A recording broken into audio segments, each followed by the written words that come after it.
Gross?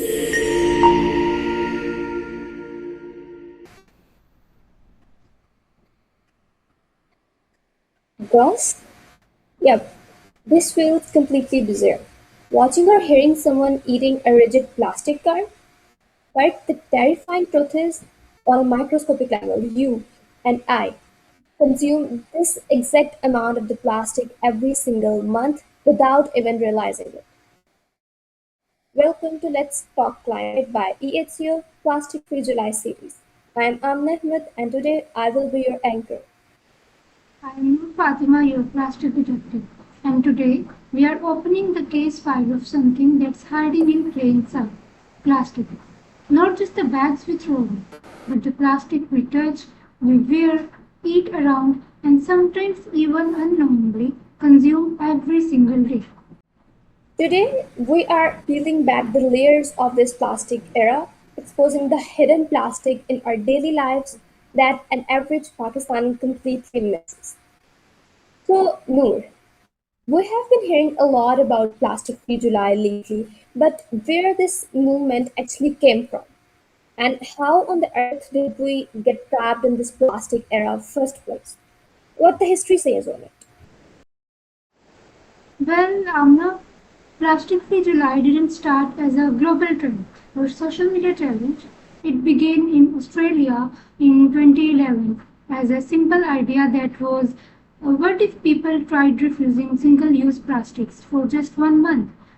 Nobody imagined that this small experiment would grow into a movement followed by millions of people in more than 190 countries. But to understand why this movement became necessary, we have to go back in time. Plastic was originally celebrated as a miracle material. It was cheap, lightweight, durable, and even seen as a way to save natural resources like wood and ivory. Then industries started producing more and more of it. But the problem, plastic was designed to last for hundreds of years. But many of the products made from it are used for only a few minutes.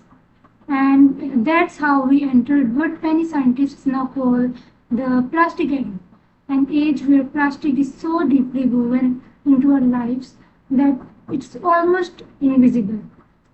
Today, there is plastic from the deepest ocean trenches to the highest mountains. And even tiny plastic particles have been found in our water, food, and air. So, yes, this wasn't an overnight crisis. We built this plastic era, one disposable item at a time. Unbelievable. The very thing that was made to solve the world problem because the biggest pollution. And now it is hidden inside the things we eat, we drink every single day. Yeah? Absolutely, this is where the investigation gets really interesting. Most people think that plastic means bottles and shopping bags, but hidden plastic is everywhere. That shiny toothpaste, many formulas have contained tiny plastic-based ingredients.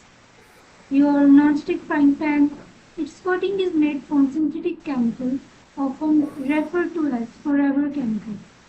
Tea bags, gums, glitter makeup, wet wipes, disposable razors, and even some paper cups contain plastic. And here's the biggest surprise our clothes. A polyester shirt or nylon jacket isn't just fabric, it's essentially plastic in another form. Every wash releases thousands of tiny fibers called microplastics into the water systems. The shocking part is this that we don't live around plastic anymore. We live inside a plastic ecosystem without even realizing it. Exactly, Noor. I totally agree with you. In fact, if you look closely around an ordinary household, we're surrounded by hidden plastics that nobody talks about. I noticed three huge things recently, and the first one is the milk pouch. The regular milk pouch we cut open every morning. Its internal lining has a chemical coating like BPA that slowly leaches into our milk, and especially when it sits in the summer heat during the delivery. And the second one is the sanitary pads. It's a massive hygiene blind spot. Most commercial pads feel like cotton, but they are actually the 90% plastic. And using just one pad visually equivalent to using four plastic bags.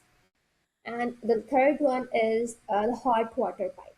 And think about the green PPR or PVC pipes inside our walls. And when we turn on the geysers and wash our face with hot water, the heat pulls out thousands of microplastic particles from inside the pipes and sprays them directly onto our skin. So you see, it's not just one shopping bag anymore. It is literally inside our food, our hygiene, and our walls. So it's literally everywhere. All these things are literally mind blowing, no doubt. But as a critic, I have to stop here and ask a tough question from you, more from a perspective of an ordinary Pakistani.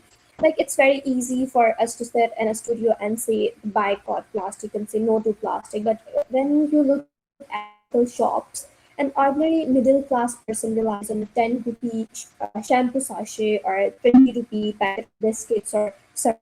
They can't afford the big bottles or expensive eco-friendly brands. And isn't the plastic free just an elite trend? How is a regular person supposed to survive without cheap single-use packaging? What you say is on this note? I completely understand that concern because nobody can simply wake up one day and eliminate plastic from their life. But Plastic Free July isn't a competition to become perfectly plastic free. It's about becoming plastic aware. For an average person, the first step isn't buying expensive eco products. It's simply refusing unnecessary plastic where possible. Carry your own bottle, reuse containers, say no to an extra plastic bag. Use something for longer instead of replacing it immediately. The burden shouldn't fall entirely on consumers. Industries and governments absolutely have a bigger responsibility. But our choices still matter because every product we buy sends a message about what we want more or less of in the market. So, yes. So that's understandable. Okay, so packaging makes sense, but what about the clothes? Pure cotton has become so expensive in Pakistan, and the cheap clothes in the bazaar are all the polyester or the nylon, which you say that they are plastic. So if an ordinary person can't even buy affordable clothes without feeling guilty, aren't we just blaming the consumer instead of holding the big corporates accountable? I don't think people should be guilt tripped for buying what they can afford. If polyester is the only affordable option, then wear it. But wear it longer. Repair it, reuse it. Buy fewer, better quality pieces when possible, instead of following fast fashion trends that encourage constant consumption. The real issue isn't that someone owns one polyester shirt. The issue is a system that produces massive amounts of cheap products designed to be replaced quickly. So, no, this isn't about blaming ordinary people. It's about recognizing that we are all living in a system built on convenience plastic, and changing that system requires responsibility from consumers, corporations, and policymakers.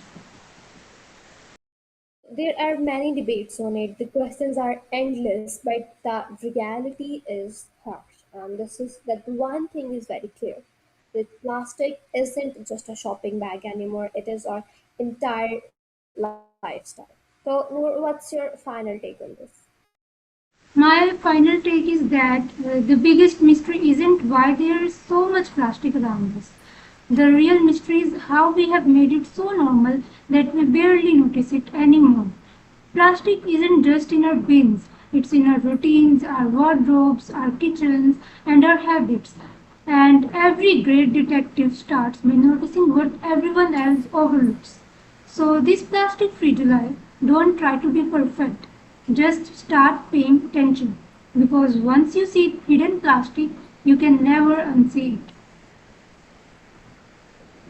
And yes, that brings to our audience challenge. Go to your kitchen, go to your bathrooms or your closet, and find one ordinary item with a hidden plastic. Whether it's a snack packet or your toothpaste, take a picture, DM to it on our Instagram, and drop in the comment, and we will share the most shocking entries on our social media. Bye. episode 1 of the Plastic Free July series. We are Let's Talk Climate by EHCO Environmental Healthcare Organization. Stay with us, share this if something hits different, and see you soon in the next episode. Till then, Allah Hafiz.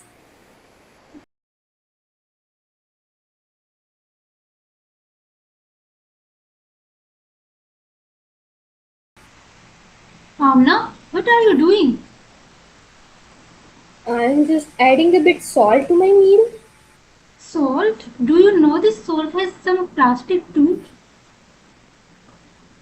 Really? Yes, How? because this sea salt comes from the ocean and our oceans are polluted with microplastics. Oh, that's really shocking. So participants, you too be aware from the hidden plastic from your surroundings.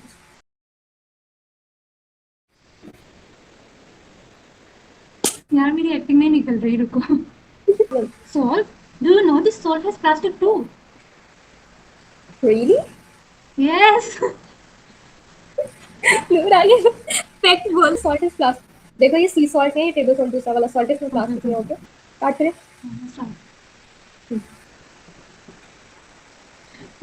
हमारे blooper से cover हुए okay so bye bye